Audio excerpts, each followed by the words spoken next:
Welcome everyone to episode 26 of the Video Game Book Club. I'm Tubby Mora, and today I am joined by Nakuso and Genji. Say hello, you guys.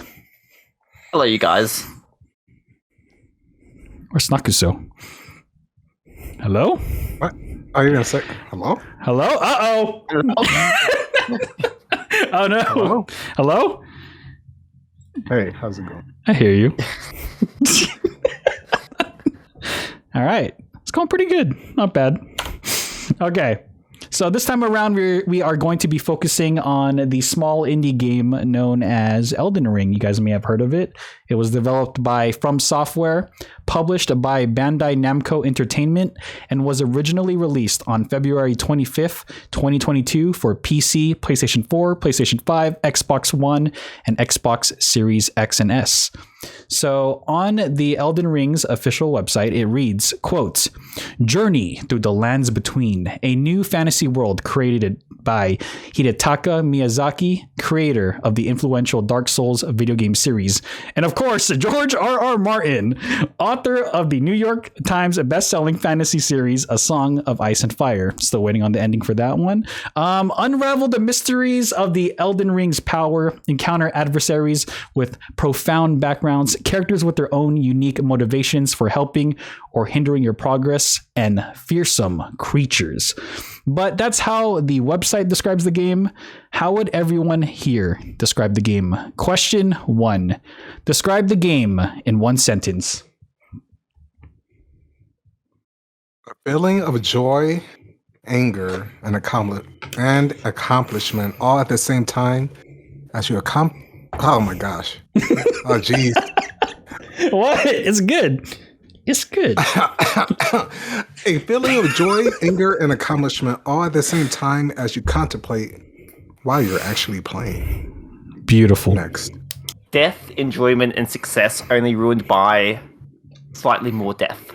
In Elden Ring, you play as a foul garnished whose sole goal is to touch grass, kick ass, and non-consensually suck the runes out of monsters in a quest to become the Elden Lord. Next. Question 2. What platform did you play the game on? And briefly describe your playstyle towards the game. So I played on the PS5, and, it ran really solidly. Of course, I played, I think, 1 month. I think we all played like a month after, kind of got some patches and fixed some things. No, not the game. Like, not me. Oh. I played the week of. Oh, I played like a few weeks after. You played close to launch, yeah. A few weeks after it came out. Some patches. Good thing I didn't experience some of the weird frame rate stuff. But the way I play the game is a little bit of everything when it comes to the main story and side quest. I tried to do as much as I could as I came across it. Some of that was by choice. A lot of it was by randomly going into one direction and getting lost for 5 hours. Wondering what I was doing. Like, oh, I was supposed to be over there. And somehow I'm like across the map now, a completely opposite direction. So a lot of this time I spent a majority of the time exploring, actually. It was pretty enjoyable. This is the first Souls-like game that I officially played and completed. So it was a really fun experience learning how difficult things could be. And well, I mean, there's not really a difficulty for this one in terms of picking it, but the way that I played this one was using the samurai as a starting with the Uchigatana, and of course the broken blood build. Yeah, I love that bleed, and I think this was like after the nerf too. After a lot of stuff got nerfed, like the mimic and some of the summons and stuff. Yeah, that's true. Still strong though. And the way, yeah, it is strong. I played mostly with the singular Uchigatana, like probably like 2/3 of the game, and then eventually I did switch to a dual build that still used bleed, and then I also used some magic in there, some summons like the mimic, broken. Post nerf is still strong. The finger maiden puppet, which was also strong, which you got from a side quest. The demi-human ashes, of course, the OG jellyfish got me through the first boss. and rats. That's pretty much how I tackled through the game. I did quite a bit of the side stuff and story missions with certain characters. Pretty much a lot of the stuff that I didn't tackle was like in the last area, the consecrated fields, or the snow area. So that's like one of the few things I didn't do. Then I didn't do like one hidden boss, but a majority of the optional bosses that at least I could find, I tackled. It was a great time. I really enjoyed it. Next. Well, while you're talking, Nikut, so I loaded up my PlayStation trophies just to get a proper timeline of when I started the game and when I finished it. So I started it on the 20th of March, and I got beat the game officially on the 5th of April, so about 15 days from start to finish for myself. I started off as the samurai, and I sort of went single wielding throughout most of the game. Just before the fire giant, I ended up getting the Rivers of Blood weapon, which bleed, focus on dexterity, and ultimately throughout most of the game tried to do most of it solo, except for... Wait, are we allowed to say spoilers, or...? Oh, yeah, go for it, dude. Okay, cool. So, the two bosses I end up actually summoning a player for, which you know, controversy right there, but was the Malekith the Black Blade, and then the final boss, on the basis that firstly the Black Blade is complete bullshit with how he goes about everything, and then the final boss just with all the running around it does. But yeah, focused mainly on blood build, went for most of the trophies, ended up finishing the game with about an 85% completion. Hell yeah. Did about 4 runs through of the game in total to get the different endings. Mainly played the main story for it. Did a few of the side missions, mainly just for the bosses you have to get trophy-wise in order to actually access, because you have to do certain side missions to get to them. And yeah, finished off, I think, about 85 hours in total, but this is my 3rd or 4th From Software game I've beaten. There was Demon Souls for the PlayStation 5, there was Bloodborne, and then there was Elden Ring. So yeah, 3, I guess. Nice. So, yeah. Ultimately, Bloodborne still reigns supreme, but Elden Ring is a close second. Next. Okay, so for me, played the game on the PS5 around the first week it launched. Bought a red PS5 controller at the time to ensure maximum blood could be spilled, and also because I got tired of switching back and forth between PS5 controllers. I had to keep charging it. It got annoying, so I got a second one. I played through the whole main story, went through most of the side quests and bosses. Admittedly, a lot of my strategy actually stemmed from playing and beating previous Dark Souls games repeatedly. I think Demon Souls I probably beat like 6 times, and then Dark Souls I think 7. So I knew exactly what weapons, armors, and accessories to expect, and what the equivalent would be in this game. And I specifically sought after each of them upon starting Elden Ring. And you know, once I acquired everything I needed, I wanted, I just moved forward with the goal of killing everything with the least amount of hits as possible. So playstyle wise, I went for a big boy build. I slapped on the heaviest armor I could find, used only colossal sword weapons. Early game, I dip dodge duck towards the mid-late game location. I think it's called Khalid, just to get the great sword, aka Guts' great sword from Berserk. I thought that was pretty badass. From there, I piled all my points at the strength, vitality, and then endurance until I was able to easily roll around in fat boy armor. Now, after beating the first major boss, Margit the Fell Omen, I went to another late game location, or end game location, which was Redmane Castle. Got my ass handed to me for a few hours after a million attempts. Probably that was honestly the most frustrating part of the game for me, was this boss fight, because I was not supposed to be here. I eventually beat the Misbegotten Warrior and Crucible Knight combo, and then I got the Ruins Greatsword, which is that pretty much a giant brick. Naxo saw me use it a lot, that when I slam down, it creates like this chain earthquake lightning effect.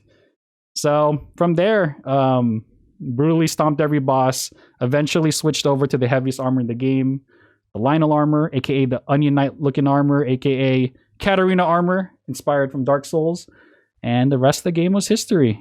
It was, I think, from there at that point, everything actually became much, much easier.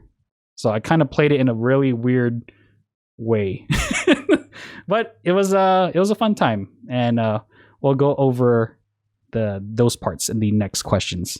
So next, question 3.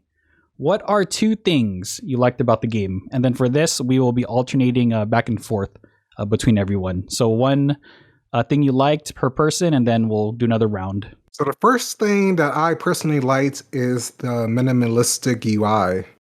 A lot of games these days, come on, let's be honest, they have like 1,000 things on screen. Get those sensory overload. Brain sensory overload, trying to point you in what direction.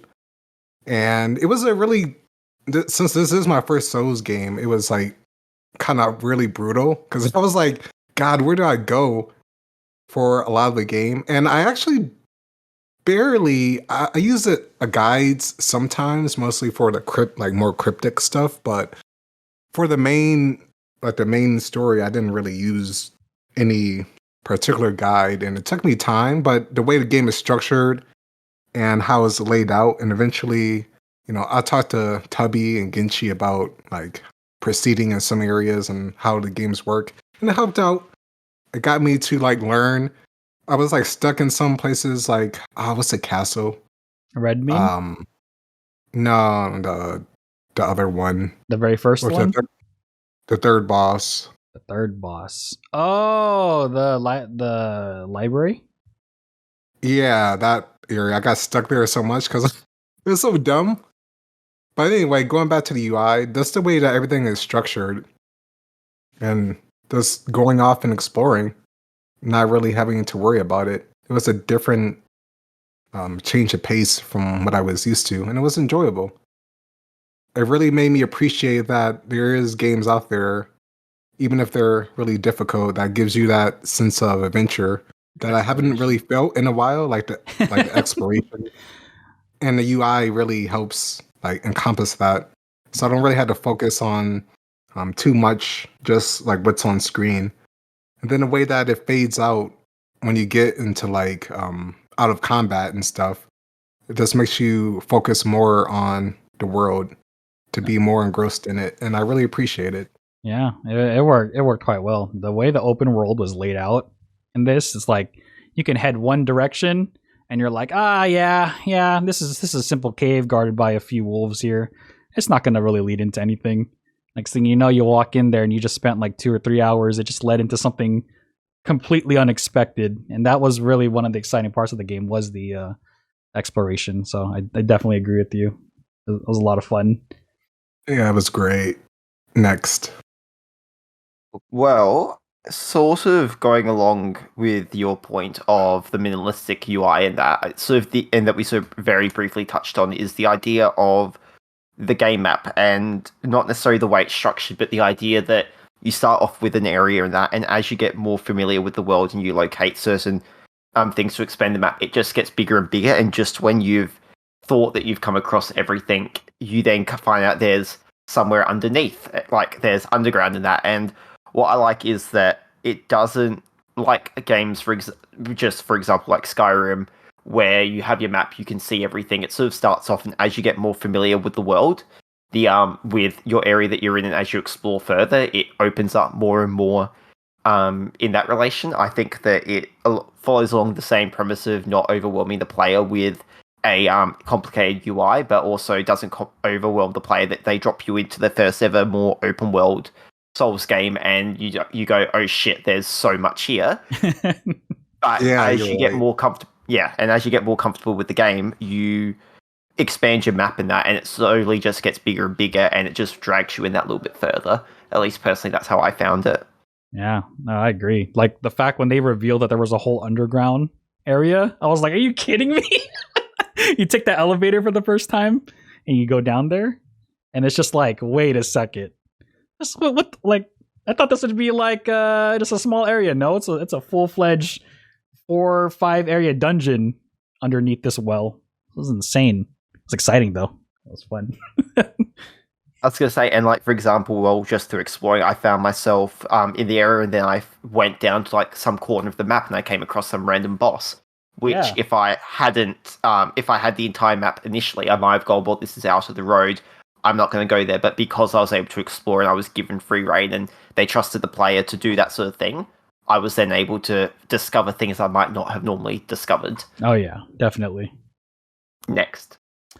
So for me, and this is a big one. I was not expecting this. In all the other previous Souls games, I only go for melee. Like I just love melee combat. Melee combat, overwhelmingly large weapon is just, I don't know. I like to kill things in one hit if possible. And the addition, this is probably my favorite thing, of the Ashes of War mechanic. That's brand new. Weapon skills specifically, I thought was huge, especially for melee players. Because I was pretty jealous of other weapon and playstyles, especially mage classes, because of how flashy and cool their moves would look. Like some people were using like pyromancy, some were using like light magic, dark magic, blood magic, just all these cool things. And then when you're playing under the perception of just a freaking giant melee weapon, there's not much. But this game, it really allowed you to have more options. And I thought it was just so cool that a lot of these larger style weapons had abilities tied to them this time. And yeah, it would require, I don't think did it use magic? I don't know. Whatever that meter was underneath their health bar. Okay. Magic. Okay, so it did use magic, yeah. So I just thought it was so cool that I could have like this really slow, heavy hitting weapon and still have some form of range, because that saved me a lot. I mean, Nakazo saw it. Like when people would try to invade your world repeatedly, like a lot of people were not expecting anything like that to come out. They're like, oh yeah, look at this big dumb guy with a big dumb sword. He can't hit me. He's too fat and slow. And the next thing you know, it's just like boom, a ranged attack. Like what the heck just happened?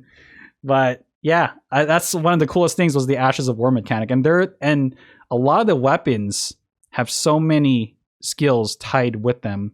And then if you opt to not use I would say if you opt to use a more generic weapon, then what's cool is the Ashes of War can be split amongst the weapons. Like you're not locked in. Like once you use the Ash of War, you can use it on other weapons as well. So there's a lot of cool things that you can do, and I'm really glad that they spiced up the melee combat and gave melee players more options. So that's one of the things I'm really happy that they added. Because yeah, back then, really all it came down to was you hit and you run. You hit and you run. That's it. This one, it's like now you have other opportunities to perform different types of attacks. So I really appreciate that they added that. Next. Okay, so for my second one is something I want to go out the way, and this isn't specific to Elden Ring. This is in all the Souls games, from my knowledge. You guys can correct me, but since this is first time I ever use this, it's the messages that you can use in the game. Oh, This is like the funniest thing because not only were they helpful, but they spotted so many memes. Oh yeah. You know, oh, we have like Behold. yeah, behold rump. Behold great rump. You got skill issue. Skill issue. You got old Elden Ring. You got like so many funny things. Oh my god, yeah. Like behold head.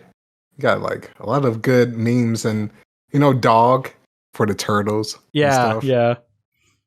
So Weird. this is like really cool. I was like not sure if that was like a online only thing or if that was just like baked into the game and like single player. But after you told me that it was online, and this is like besides like being funny, it's also a good way to tell people if there's like a troll or if there's like a hard enemy coming up or something. Yeah, It yeah. actually did help me a lot, like in certain dungeons or exploring, like finding some secrets I would have never found or hidden walls.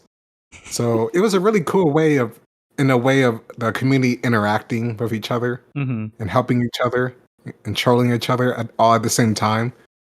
I really like the feeling of like coming together It's in a suffering. really difficult game. Yeah, Everyone's coming together, suffering at the same time. suffering, especially if you see like 1,000 red blood stains on the ground. I'm like, oh. Oh my god. Yeah, dude, that system, I mean, it's been in Souls games since the beginning, but yeah, when that thing first came out in Demon Souls on the PS3, it was huge. Like that was people were not expecting that mechanic, and obviously people loved it because it's still around and they've made improvements on it. So yeah, glad you liked it. Glad it spawned a lot of memes, especially with the internet age nowadays. The memes were strong. I remember finding some secrets because of people leaving messages that I wouldn't have tried because I'm like, oh, there's nothing there. But through the messages left by players, coming across secrets in the world because of that. So yeah, that's true. That nice interconnectedness. And people trolling each other. It's just, it was funny. It was hilarious. That was like great. And it even encouraged me to use it. I used it quite a bit because it gives health back. And in certain instances during a boss, bosses. Yeah, if people appraise it. I was gonna say I've never left a message. I've actually never left a message before I did not give health back. Yeah, that's pretty cool actually. It helped me stay alive sometime when I was like almost dying. So great stuff. Next. Well, I'm torn between two things regarding a positive. One of them being the fact of the use of the horse within the world, but that comes down to the fact that they've made it open world. But I'll lean towards my second thought of the idea that the bosses now I'll touch on one of the things I don't like about in the negative side, but one of the really nice things about the bosses is the variety of them. And the fact that this can be a negative, but the fact that there's certain bosses you fight multiple times throughout the game as your main boss, that not only do they have different skills as you get further through the game, but the idea that by battling them, you can see personally how far you've come since the beginning. There's one boss that you fight like 3 times, and one of the benefits of that is that you can see how far you've come along in patterns, dodging, and attacking from when you fought it at the beginning to later in the game. Okay. Kind of like the, what are those called? The, those knights? Crucible Knights? The one that was guarding the royal capital. Mm-hmm. Yeah, like, they had variations of him, but, like, that one was definitely, like, the strongest. But you're right. It's cool seeing, the evolution of how like they actually get progressively stronger, and skill wise they have a lot more attacks thrown into their arsenal. And you're right, it is a good measure of how you how far you've come as a player, how much you've learned. 100%. And it adds that, not necessarily that adds a variety to it, but it adds, so in most games when you fight a boss, you're done with it. But for this, being able to come back to it, it's just that nice thing of going, oh, I may have sucked at the beginning, but look how far I've come. And then you get your ass handed to you half a dozen times anyway. And you go, oh, okay. Despite how good I am, I can always get better. And it's refreshing in the game to know that no matter how good you are, there's always room for improvement. Yeah. And I mean, the number of bosses, they reuse some bosses, but if we're talking about unique bosses, there are still quite a few of them. Yeah. Like there's a ton of them still out there. Oh, 100%. And I'll touch on the negative side of it in coming up. But yeah, I think there is some positive to fighting the same boss in different forms throughout the game. Which I also make, because I know 100% there is going to be DLC for this game. They've done it in every single Souls game. And this one is like a chunk on the map or wherever that seems to be like that would be perfect for them to insert some map or something. So I am very curious to see what else they're gonna be bringing to the table. Definitely gonna pick it up and see what's up with that. But yeah, freaking the bosses definitely. I didn't even think about that. Good thing you brought that up, because I was like, you're right. They did do a lot of the same bosses, but they changed them up enough. Yeah. So you kind of have to change your approach a little bit. Yeah, no, definitely. Well, Oh, sorry, go on, wouldn't Nikitsu. I wouldn't say they changed all the bosses that repeated. Some were just Yeah. I'm going to touch on that in my negative side. okay. Yeah, but still better than most games. That's all I'm gonna say. Yeah. Oh, you done? I'm done, yeah. Okay, I only got one more. Okay, this is a new feature. The jump button. Actually, that is a pretty big one, but no, I'm not gonna use my like for that one. The other Because you could jump in the other games. Kind of, but not like a dedicated. I know what you mean No. though. Like you could do like a running and then it does like a jump and then a roll. I'm talking about a dedicated jump, but I'm not gonna waste my one thing on that. The other thing I liked about the game was actually I enjoyed the spirits. I know people are like, "Oh my god, you use spirits, you freaking nerd! Yeah, you're weakling. You're not a true Souls you player. use spirits, you weakling, you nerd. You nerd." But Nerd. the spirits were cool actually, and it was just so funny, just experimenting with all of them and just purpose. Like I would just run around in an area and I'll just like summon a spirit just to kind of see how well it would do against an army of wolves, an army of skeletons, a giant. I don't know. It was entertaining. I don't know why. Which is kind of odd because I only used primarily the one I used the most was the jellyfish. In fact, I would say I used the jellyfish throughout the entire game as my primary one until you guys start talking about the mimic tier. Yeah. And then I swapped to the mimic tier and I was like, oh my god, this would have made things like 100 times easier. Yeah. So that mimic tier, holy crap. That thing is only reason I beat Elena. I'm gonna run that mimic tier my second playthrough. I'm just gonna use only mimic tier. It's like watching your own child. Like, oh yeah, I created that thing. It's how I beat Malekith on New Game +2. I just summoned my mimic tier and let him fight him by himself. Did he win? Plus 10. He that beat is him awesome. with high health. Oh my god, I'm gonna do that. Mimic tier run. Yeah. But yeah, the mimic tier I think is an awesome addition. I don't care what freaking the Souls purists say. The mimic tier is so much fun.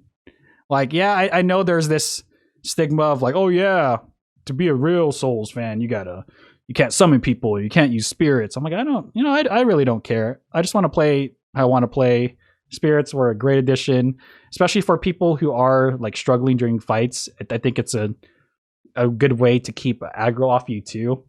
Yeah, it's just a good addition to the game, and can't wait to see what else they come up with. So yeah, spirits for the other thing I liked. I'm curious, Nikitsu, you've said before you've not played any other Souls game, correct? Yeah. How did you find, as coming into it, how did you find the use of spirits within the game? Like, because I've both Tubby and myself have played other Souls games before, but how did you find spirits as a feature within your first Souls sort of game? I'm not a scrub. I didn't use spirits. I ain't a scrub. I like spirits a lot, actually. I didn't know like they weren't in previous Souls games since this is like literally I barely looked at previous Souls like videos, so this is like really going in as blind as I could. And yeah, I thought they were fun. I just like looking and testing out which spirits did what, because I like magic, or at least like I like having a source of magic when I play these like types of action adventure type of games. Mm-hmm. So I just thought it was like entertaining to use, and then it was also really useful too for like certain bosses. Like the first boss, the jellyfish helped a lot, and since the thing is with the jellyfish, if like at the start it helped a lot, but you can't rely on it like at all. Maybe like later on when you upgrade, but like a lot of the spirits you do have to like, maybe besides like the mimic tier or the other one I used. The boys? No, not the boys. Okay. No, it was a finger that was part of a finger. Ronnie's quest. Oh, quest line. That finger. Yeah, it was like I don't know. It was just really entertaining.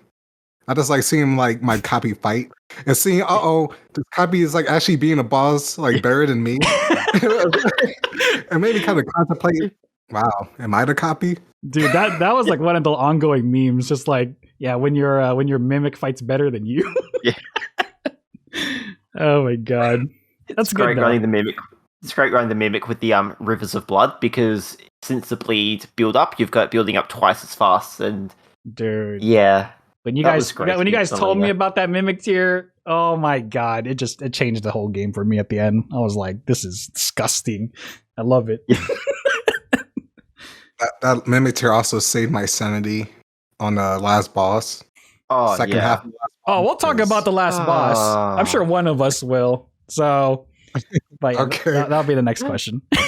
So, question 4: what are 2 things you did not like, and how would you improve it? Well,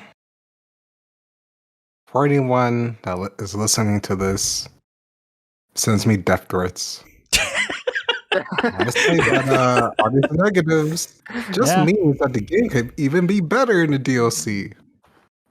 So I'm gonna say this is something that a lot of people echoed, Okay. and this is my first Souls game, so I'm not biased. Okay.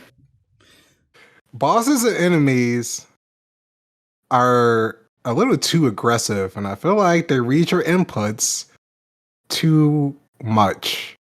So, for instance, drinking a potion to heal, from far away, and then like a boss, like the Godskin Apostle, for instance, would like immediately, as soon as you hit the button, not even like after you're drinking, as soon as you hit the button, it reacts and then like freaking shoots you and or lunges at you. And sometimes that can ruin your potion. And then there's also the second last boss that we all played, and also another boss that I really got frustrated at, Mechlyle. I think that's Is that the magic? The guy near the end where he does magic? that's the one that transforms into like a wolf, or not a wolf, but whatever that creature is. What's it called? The Black Blade. Yeah, the Black Blade. Yeah, that Black boss. Blade. The second half of that was like that boss is like it was too quick, like to react sometimes.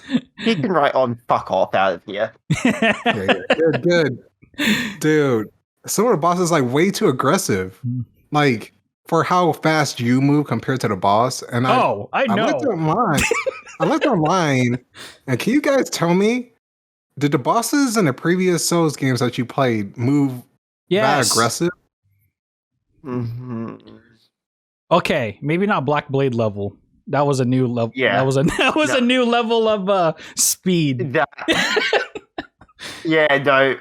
Blade is a complete load of bullshit, and he can go die in a fucking fire for all I care. He is arguably one of the worst bosses in the entire series of Elden Ring, and he can fuck on off out of here with all the bullshit things From Software did for him. Which is too bad because he's pretty cool. He looks cool. Yeah, he's cool, and his attacks are cool. They just gotta tone that crap down. Dude, it's like way too quick. I was like, what the frick? And like, Are you about to say Genji? I was gonna say no. You go first. It's your thing, and then I'll chime in after. All right. So the first boss, great, Margit. That was a great speed. Yeah. I feel like that boss felt fair. Second one, which was Godric, right? Or is that? Oh my god. Hell, have weird Godric the Grafted. Yeah, they have that guy. He was cool. Yeah, it's cool. And that felt like a fair fight. But and then the third one, Rhea's Castle, whatever her name was. Feet. Yeah, feet boss. The feet. Isn't it Renala?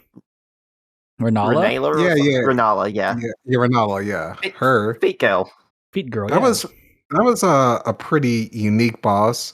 But I feel like as the game goes on, like especially when you fight like the God Skin duels, which is basically like mini bosses, but for some reason it's like filler. They're like, oh god, what should we do for a boss? Let's just throw these 2 into one. Freaking foreskin twins. So the thing is, the major problem with that boss fight is the fact that they both fight you at full power. In other in Dark Souls is that whenever you've had to fight two at once, each of the bosses have a distinct weakness. One's slow, one's fast, one's bulky, one's not. And the thing is then that you're actually able to focus on one of them at a time, and it's not them at full power. So if you took both of them out, when you fight them individually, you're fighting them pretty much at max power in the game anyway. And it's an incredibly unfair, unbalanced boss fight where they just went against their own philosophy of boss fights, where they made it hard just for the sake of being hard, not hard and you had to overcome it, because there was nothing really there was no building your strategy up with it, because they both charge you at once, and they both have no weakness in that regard. There's one thing that I did that did help. You can actually use, and this is like, by this time of the game, near the probably like third half of me finishing it, I use like a lot of pots, like a lot of crafted stuff. You can use sleep pots and sleep like one of the bosses and like fight one on one. Yeah, you can actually sleep one of the. Why'd you tell me that? What? You're supposed to discover yourself. Oh, yeah, you're right. But you know, as funny as it is, that boss I beat in like 2 tries. Yeah, I beat it on my second try also. It was just like, it was still like frustrating. And then we don't talk, I think everyone, or at least most people, the second half of the last boss. Oh, good. I don't talk about it now. Well, why can't you use your horse? Why can't you use your horse? What the frick? Man, what the frick? Wait. No, you can talk about it. Who cares? I put a spoiler in the beginning. Or a spoiler alert, sorry. Spoiler ahead. I'm saying, I'm mostly talking about input reading, so I don't want to go too far off. I'll bitch about the actual bosses on my part. Yeah. But yeah, if they just made the like enemy, I mean, I understand like every game, you have to have AI that can read your input so much, but the combination of reading and also being like hyper aggressive and fast, and like also doing like almost auto snap, like if you're like focusing like in front of you, and then like if you're like about to use a spell or charge up your attack, they almost instantly like turn around and swing at you while you're in mid animation, which felt, in my opinion, pretty unfair. But that's all I thought. That's his opinion. Everyone calm down. They can just tone that down. Either one. This. Somebody say that's not good design. That's like artificial difficulty, but that's just me. Don't blame Taiyo Genji. Next. I like that. Excellent. Fuck these fucking shitty bosses right in the fucking mouth. Wait, so is yours basically the same thing as Noxo's? No, he was talking about button inputs. I'm talking about shitty bosses. Okay. Yeah, go for it. Okay, so I mean, it's kind of very similar to Nakuso's, but I'll say it's something. I'll talk enough about something different that we can say it's a separate point. So fun fact: my favorite boss in the entirety of Elden Ring is the Lava Giant. Reason is because you can use your horse to fight him. It's something different and unique, and there are 3 bosses in the entire game that I absolutely despise for separate reasons. The first boss is, as I've said before, the Godskin duo. Fighting them both at the same time, it's absolutely stupid and ridiculous. It goes against the normal philosophy of From Software with previous boss fights where you fight 2 people at once. Oh, like the next one is the Black Blade. On the basis of the fact that it does too much, there is too much going for it. The speed, the fact that it does burn damage, and it also takes away your max health while you're fighting it.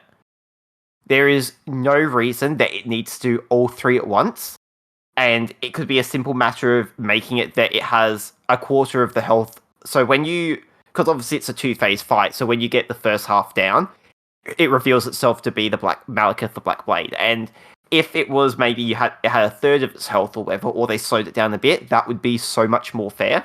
Because it's completely ridiculous that it does all of these things at once. Yeah, I agree with you. The final boss is stupid on the basis that the first half is okay, I don't think it's a very great final boss. I don't think it's very climactic. But when you're fighting the Elden Beast, you spend most of your time running after it. And as a game where it's meant to be a show of skill and to test your skills as a player, if I wanted to run, I would go outside and run. I shouldn't have to spend 3/4 of the boss fight running after it, get one hit in, and then it goes underground or under the water or whatever. Yeah, what is this, a battle royale game? Look, if I want, just give me Star Fox 64 if I want to do that sort of stuff. It is ridiculous, God. and the Lava Giant is the only main boss where you get to use your horse. Yeah, I don't understand. How did that get by the design team with the area that big, that open, to not use your horse for the final piece? Like, that horse has been with you since the very beginning of the game. Why not end the game with the horse? Yeah. You know? I want to finish the game with my companion that I was with for the entire game. Give me my I don't think he's a horse. I think he's like a goat or something. Yeah. Give me my goat horse. Give me my ash thing and give me my rivers of blood. I have had them for most of the game.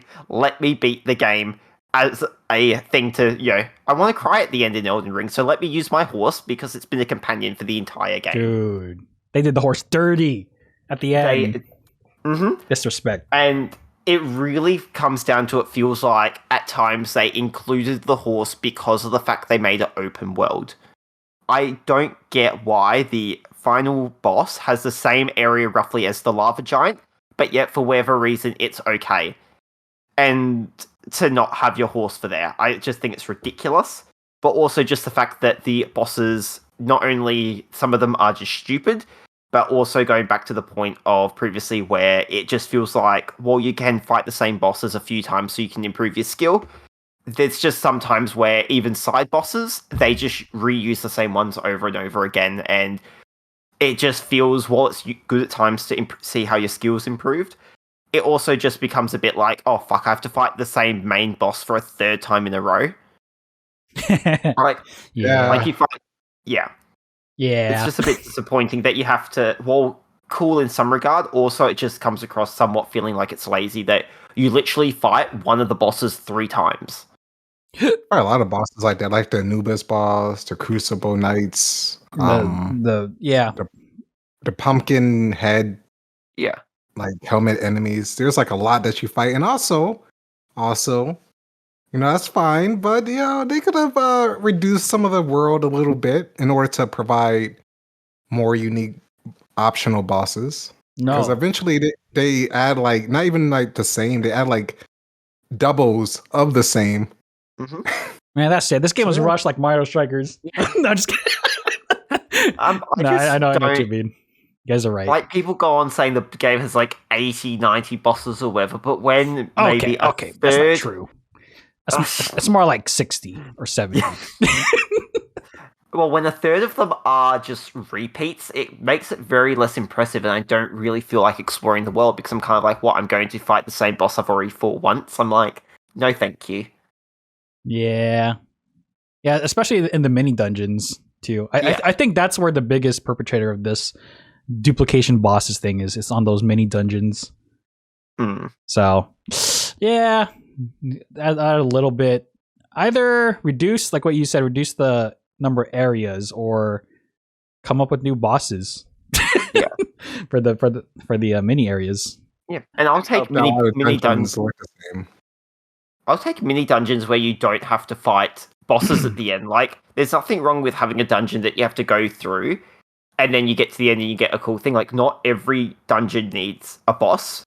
Well, it's cool, but if you're going to do that, make it at least different in that regard, not just reusing. It's just comes across as still not great. Still though, in terms of like, man, playing Elden Ring has kind of spoiled me. It's made me rethink of some games like that I played in the past, like Breath of the Wild and God of War and BioShock Infinite. Yeah, because like they reused a lot of bosses too.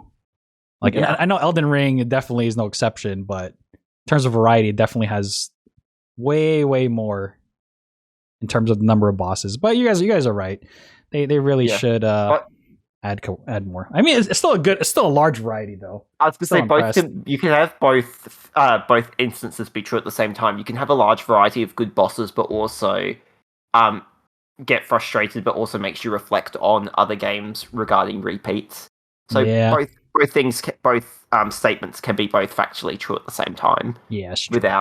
So anyway, next. All right, here we go on the hot seat. So, the one thing I did not like, how would I improve it? I don't know if this is a thing I necessarily hate or don't like, but this is something I'm really hoping that From Software goes. Like this is the direction that From Software goes. And I really wish they would revamp how the multiplayer works in this game. Right? So, fun fact, Noxo and I, we had like, I think maybe 75% through the game, we decided to try out the multiplayer, like really go hard at it. And we discovered that the game, it's not as restrictive as previous games where you're locked in a very small area. There's a lot that you can explore. But the moment you enter into someone's world, into that instance of that world, you're still locked within that area. Most of the time, it's locked because a person hasn't beaten the boss for the next area, essentially. So it felt very restrictive. And I feel like with them implementing this open world feature, I think it's time for them to try their hand at a true multiplayer experience. I don't know how much balancing they'd have to do and how they would work it in, but I want to see them take the next step forward in this series because the open world is great. The multiplayer, it's time for that to get built up as well. Because they are still using the same systems. I kid you not, they're still using the same multiplayer systems that they used back from Demon's Souls, essentially. The power to invade, to cooperate, and then once you beat a boss, the other players disappear. That's all still the same. And I think a lot of people would like to see tackle a true multiplayer experience. Make it simple. Just join the group, join a room, have fun. If balance is the issue, then maybe people can state how many players they want in the beginning. I don't know. So the game is more balanced between the number of players. I don't know. I just want to see them do more with the multiplayer. So there you go. And that is what I am going with. Okay, next. Okay. Wow. This is one that I was like noticing midway through the game, and it's Torrent, your faithful horse. You know what? Wait, I thought it was a goat. Goat horse. Your faithful horse. Yeah, sure. Your favorite steed. Steed. It was really cool at the start. I was like, man, I could attack on this horse. I could shoot my bow. And that's about it. So basically what I'm trying to say is I wish there were more horse abilities to interact with your companion. You know, being able to upgrade their armor, maybe give them certain like spells that they can use or you can use in combat. Or maybe when you're in the open world, you have the option of having them like, you know, fight with you, even if you're on the ground. I think that would have been pretty cool.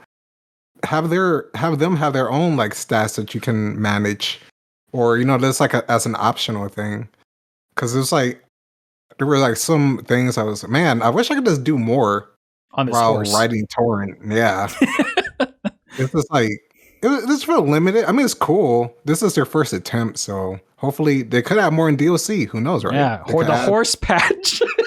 they could have like armor or attacks or other special things that you can do while on the horse, or even different animals. Yeah, or different companions. A kangaroo. Yeah, that'd be badass. Okay, anyways, go on. But yeah, just being able to basically upgrade your companion would have been cool, and also use it maybe on more bosses, like the second half of the final one. You know, yeah, you have this like companion that, what's her name? Oh, Uh What's her name? oh. He gives us those. Other names are kind of like familiar. They all bleed in. Shamira. There we go. Yes. No, it's Ronnie who gives you the right. No, it's not her. It's God. I don't know. Issue with the game. All the characters. We haven't sound played the in 2 same. months. Okay. I haven't played in a while. Okay, Wait a second, but yeah. Oh, yeah, fun fact. Let me look it up. Characters I can fucking Elden Ring. Oh shoot. Well, Genji, with enough creative prowess, everything is possible. Anyways, go ahead. There he is. Morel, who's a giant tortoise. There's Margot. There's Fear. There's I'm. This doesn't help me at all. I know. Obviously, 10 best characters. Oh, shoot. Elden Ring main characters. Keep talking. I'll get back to. Oh, Melina is the one who. Yes. upgrades you. Yeah. Her. Yeah. Who's There you different from Renala, who is the queen. It's of thieves. pronounced Renala. Renala and I don't know, Melina. Yeah. And she just gives you this horse. You know, it's just being able to upgrade it. His name is Torrent. Yeah. They talk about the You know what? I'm just kidding. And I didn't just look that up just now, I swear. Anyways, what were you saying? No, that's it. He wants in other words, Nakaso wants a horse patch. Preferably free update. But it'll probably become paid. The horse update. Okay. Go ahead, Genji. While we're on the topic of torrent, why is it that when your horse dies and you want to bring it back to life, the first option is no? Is that true? Oh, you're right. Down that little menu. Yeah, so if you're in a fight and your horse dies and you're like, okay, I'm going to revive my horse, it defaults to no. That's it. Confirmed. From software, it doesn't like the horse. It just builds up to the point where it says the first option is no. You can't use it in any other fight besides the lava giant. And it just feels very much like the horse exists because the game is open world.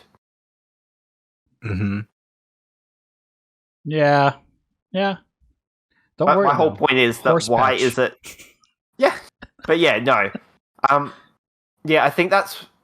I mean, because there are many other things, but I think the one glaring thing is that why does it simply come down to no instead of yes? I mean, there's also the issue regarding side quests where I get From Software's philosophy, but they had to patch in markers for where NPCs were. The quality of life stuff.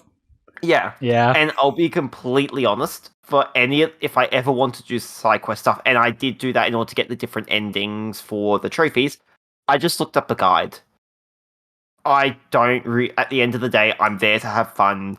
I get some people enjoy the idea of not being able to see things and have to remember it and listen to what the NPCs say and remember all this stuff and that, but I want to have fun when I play it, and I don't want to. I have a lot in my own personal life to remember. I don't want to spend time trying to remember where these exact locations are, especially if you go away from the game for a bit and you come back to it.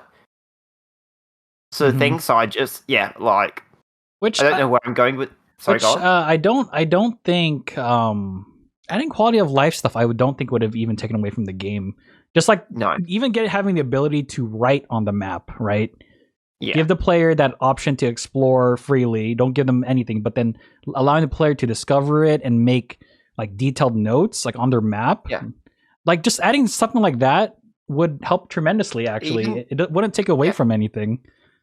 You can go in. So if something even simpler than that is going in, having a separate menu that you could access where if you speak to an NPC, it has what their dialogue was. So you could access that dialogue at any point.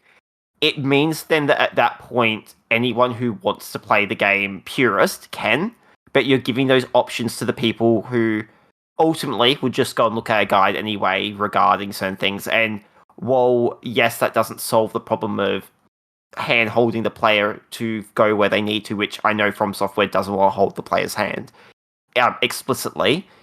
It's just that nice little bit of quality of life where you can go back to previous NPC dialogues in just a sub menu and just see what it was they said, so you can spend that bit of time just focusing and trying to go, well, what did they say? Yeah, no, I agree with you. Yeah, so anyway, next. Okay, my last thing. Gosh, you guys already grabbed all the good stuff, the horse, the final boss. Okay, so for me, and this is there you go. This has been a problem since Demon Souls, actually. The camera? I don't know why. No. I mean, at times, yes, especially against big enemies, but the movement during these very, very precise platforming segments is just awful. Like, especially when you had to deal with your horse. Like, that just made it even more painful. Yeah, it's really bad. Like, okay, for instance, in order to, let's say, jump from platform A to platform B, you need momentum. But the only way to gain momentum is by holding circle, the run button. However, if you just press circle without moving forward, you backstep for whatever reason. So the only solution at that point is to run towards the wall, hold circle, gain that momentum, and then immediately flick the stick to jump over to the next platform. And I think that is just ridiculous what they're asking. I mean, it's of course it's doable.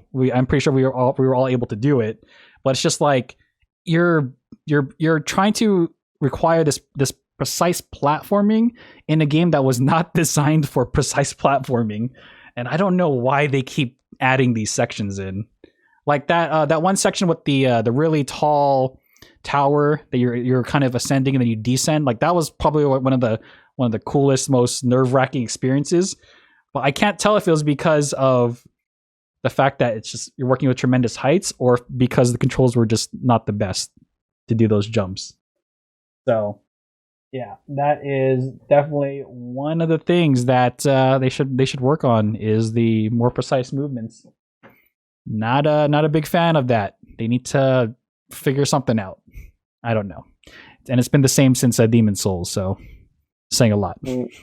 Question: did either of you go for the Frenzied Flame ending, or did you just get the normal Elden Lord ending? Oh, Naxo got the good ending. I got the basic, the basic Elden Lord, the Ash. Okay. So what ending did you go for?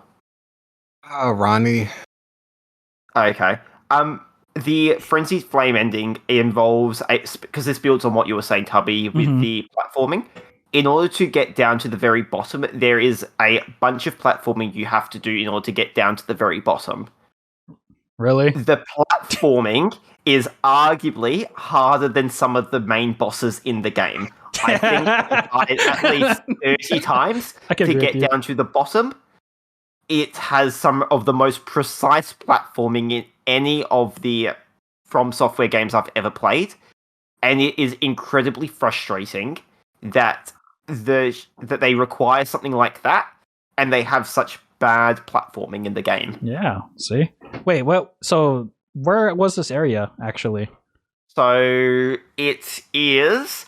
So did you fight the... the boss... the boss that sort of... You have... what is it? So the Morhag boss fight? Mm-hmm.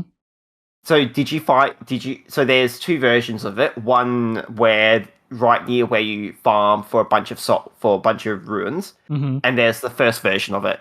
If you fight the first version and you go behind the thing, there is the option to continue further through the little area, and then you follow that path along, and then you get to a point where you have to do a bunch of platforming down. I wonder if we're talking about the same place or not. Maybe not. Either way, No. This is a Mog. That's the blood boss. Yeah. Oh, so there's two. Yeah. So there's two versions of that boss. There's the major, really difficult one where it's like end game, and then there's the first version of it that's not quite as hard. If you fight the first version and you go to the back of the dungeon little room where you fight it, there's the option to travel further through the dungeon. And that's where you then travel down this path, and that's where there's really precise platforming. Oh, God. So there's another area? Ah, yeah. Jesus. And then, and in order to actually get to that ending, you have to become completely naked. Oh, what? Oh, yeah. I remember reading about that. Yeah. Because you gotta bathe in the flame. Yeah. So, oh, my God. Yeah. Okay. I see. Yeah. So, yeah. Fix your movement. Dang it. If you're gonna add that stuff. We complain in other, like, Batman games that we're running, you can't just default running. Again, why in Elden Ring can't you just have running set to default or something? You could press a button. Why do you have to hold down a button to keep running? Or give an option where, like, depending on how hard you push the stick, it'll just automatically detect. Yeah. This is a freaking PS5. I'm pretty sure they have enough sensors in that thing. I mean, in Returnal, depending on how hard you press the trigger down, it activates what it has secondary fire. It's like, there's the options in the PlayStation 5 controller. Yeah. Like, I don't... Like, you can do stuff. Like, there shouldn't be a reason why. Yeah. Oh, well. Maybe in the horse patch. They'll fix it. Okay. All right. So, final question. What is your final verdict and final rating from 0 to 10 using a 0.5 scale? Okay, so since this is my first Souls game, despite the issues that I had, annoying bosses, many annoying bosses. Oh, the annoying bosses. Despite all those issues that I had, this is like a really fun game. It was a completely different experience that I never really did in the game. Like the difficulty was on the next level of most of the games that I played. It's like rival original God of War God mode difficulty on PS2. Oh my God. like those games. Struggle. So overall, despite the issues that I had, I would give this game a solid 9 out of 10. At times I was contemplating below a 9, but you know what? This game did a lot for me, especially opened my eyes up to what's possible in an open world game, and how open world games can evolve, how things, you don't have to always have your hand held. And it made me realize after playing so many games over the last decade, how handholdy a lot of these games can be at times. So it just gave me a different appreciation, and also made me more interested in playing like Bloodborne and some of the other Souls games. So it did its job. And also I looked at a lot of lore videos, because I like the character designs and boss designs. I think they're super cool. You know, George R.R. Martin, who 100% did everything. Oh, he wrote everything. Yeah, definitely, for sure. Oh man, that's some good 2 lines of backstory. Yeah. Oh. But yeah, excellent. Next. Wait, am I stuck with my first Yep. score? That's the lock-in, Genji. That's the lock-in.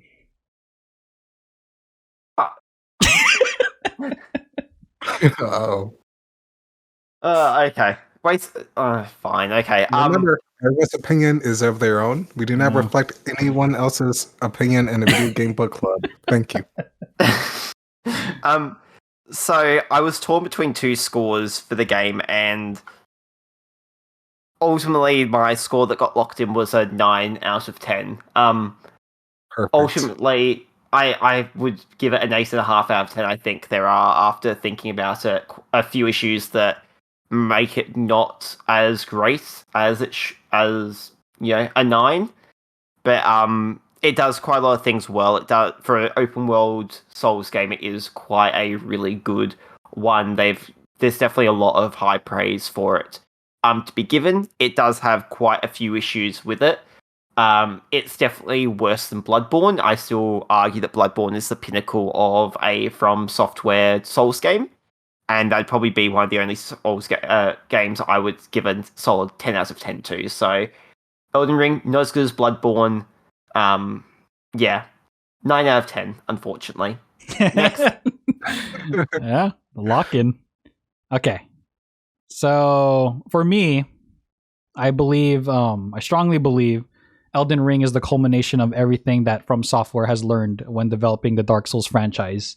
Seeing from where they started to where they are now, they've added a lot to this game, and it's hard to create a scope from it. If it's one of those things where I've been with the series since the beginning on the PS3 before it was even well known. It was kind of like it was weird because it was considered a hidden gem, believe it or not.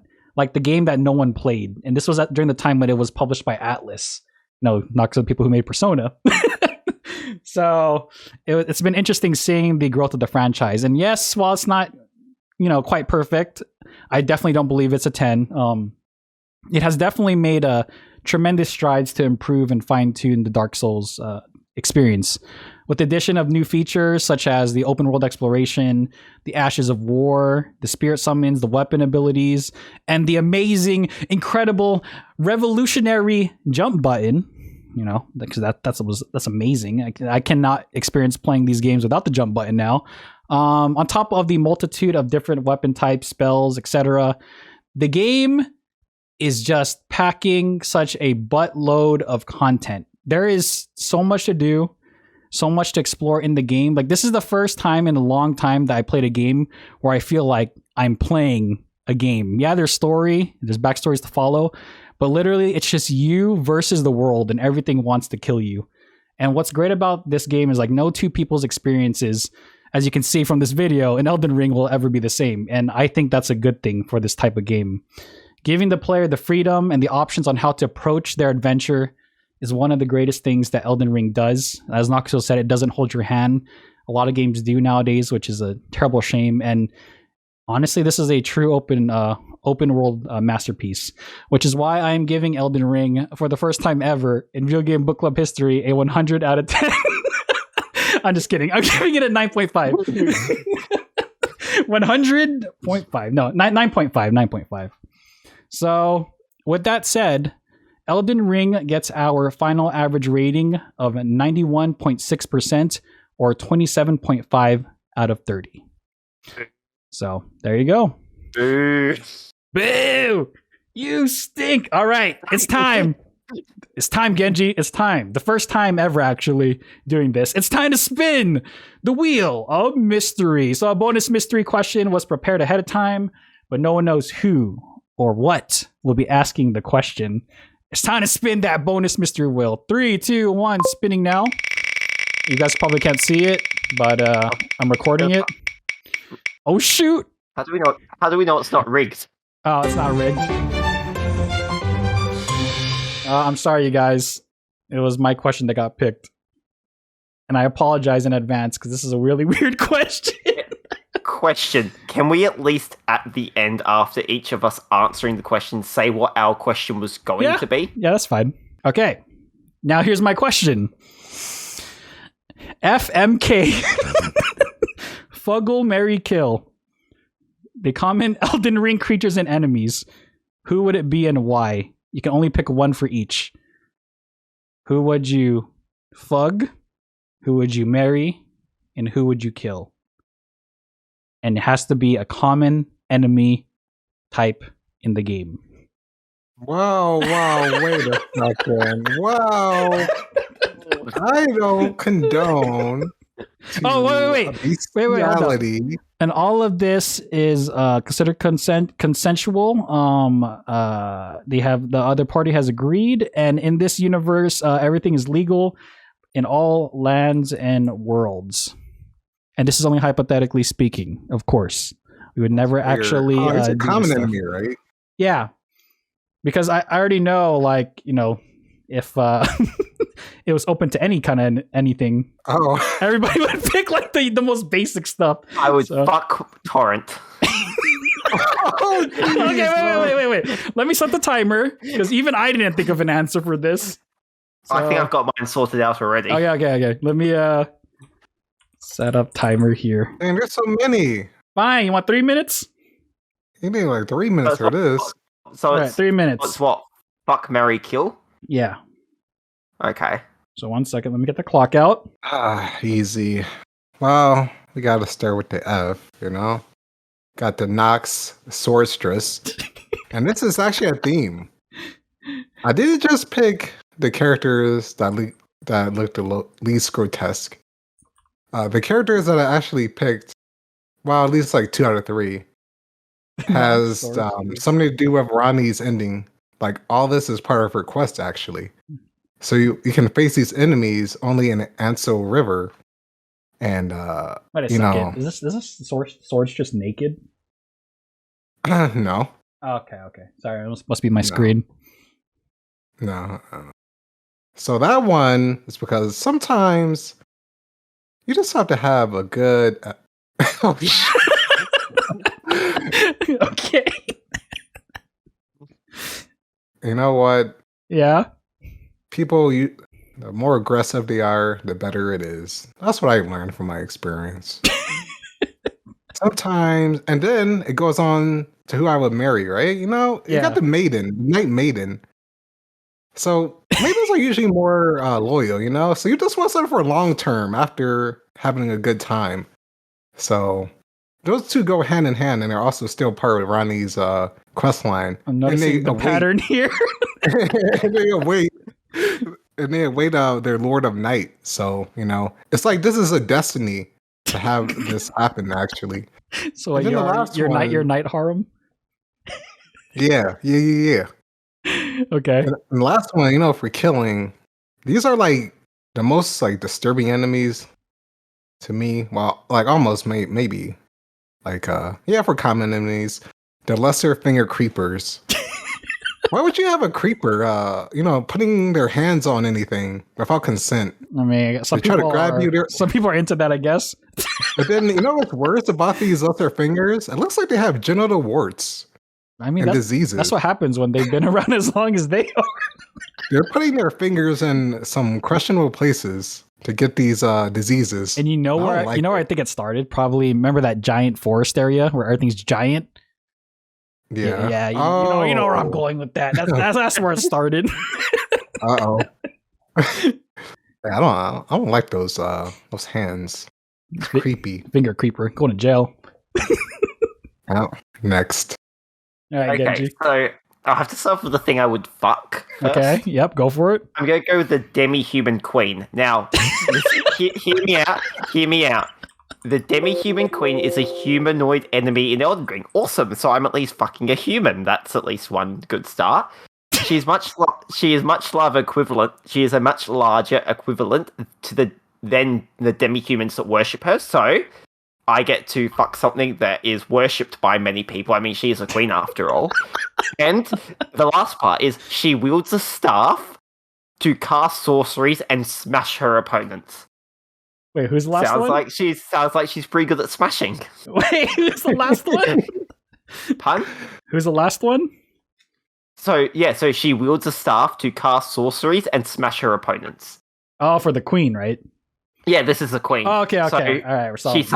She's human, she's bigger, and she's also worshipped, so she's got power, which is instantly attractive. Wow. And she's good at smashing it, and she can smash her opponents. And I mean, if she's good at smashing things, then it could be a fun time. All right.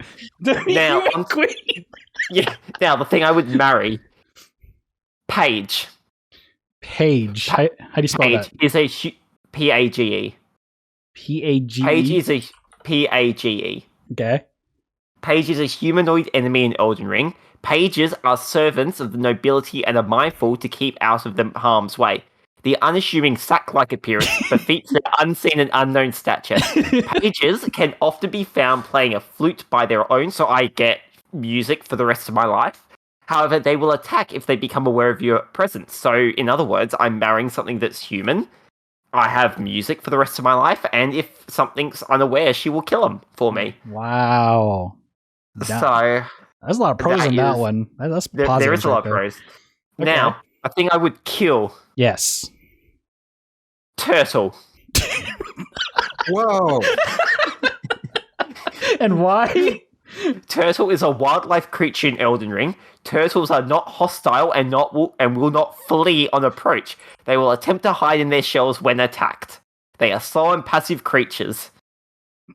But that's not a reason why. I am just because I reckon I could take a turtle in a fight. I don't reckon I could take on The one with the hat. Tree. I don't think I could take on the tree spirit, or I don't think I could take on the man serpent with my bare fists. If I have to fight this thing, I want to. I'd like something that I can easily kill without it causing any damage to myself. So I would kill the turtle. Oh my god! All right. And then I would have meat, and I could use its shell. I could sell its shell on the black market. Yeah, make some soup. Done. All right. Next. All right. For me, here we go. Feel free to look these up if you want. That's what I've been doing as you guys are talking. So for F, it would be the the flame chariot head. You know what I'm talking about? The flame chariot head, the thing on the wheels, the giant head, and it's like shooting out fire. Yep. Yeah, flame chariot head because it's a giant head, and it could probably give good. So yeah, we're going to M now. M. Now, I don't know a whole lot about bears, to be honest. But we know that this is a magical world.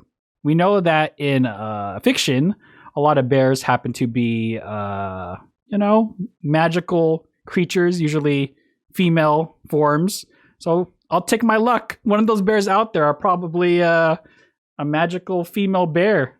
Now, please just clarify. Are you talking about the bear or the lesser bear. ruined bear? No, just the bear. Just bear. Just bear. Just bear. Okay. Once you start hitting lesser ruined, there's a lot of baggage. Typically with these bears. So I'm going for standard bear. My sources are that movie. What's it called? Brave by Disney Pixar. I think that mom was a bear. So there might be some hanky panky magic going on over there. So I'll try my luck and I'll find a good bear. So that's M. We're learning a lot about each other during this. I'm very happy. Give good bear hugs. Yeah, good bear hugs. Little snuggle at the end. Okay, K, kill. This is easy. It's definitely going to be the Crucible Knight, actually. Because that's the character that you have to kill in order to get one of the Colossal Greatswords, which I think will be very helpful to have, especially if I'm going to be living in this world with my bear wife. So yeah, that is the order that I would that's a good one. Do all my these. Bear wife. Yeah, my bear wife. That's a double entendre. Thank you. So yep, thank you guys for playing FMK Elden Ring Creatures and Enemies Edition. I like mine the best. Yeah, see, you guys are good. Good choices. Good choices. Definitely not going to use this anywhere else. So that concludes this episode of Video Game Book Club. Wait. What is Nakutsu's mystery question? Oh, yeah. What was your questions? Oh, mine wasn't this crazy. It was normal. I'd just say if you could take one genre and turn it into a Souls-like game, what genre would you take and how would it play? Side-scrolling shooter. Cuphead.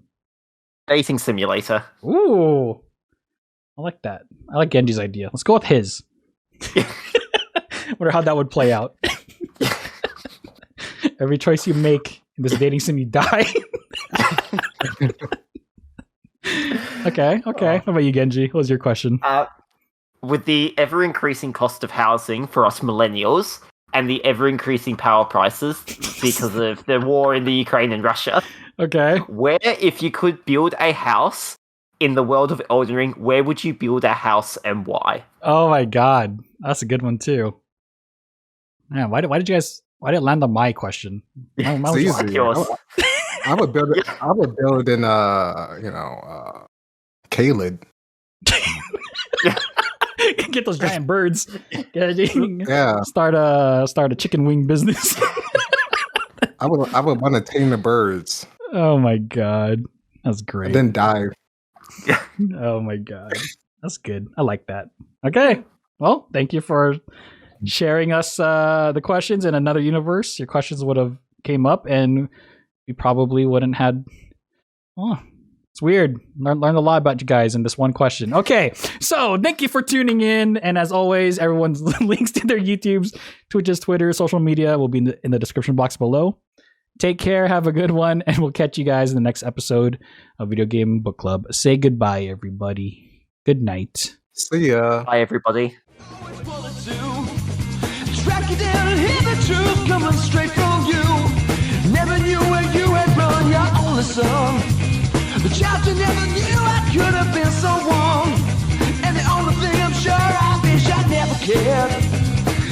said you wouldn't try to be there.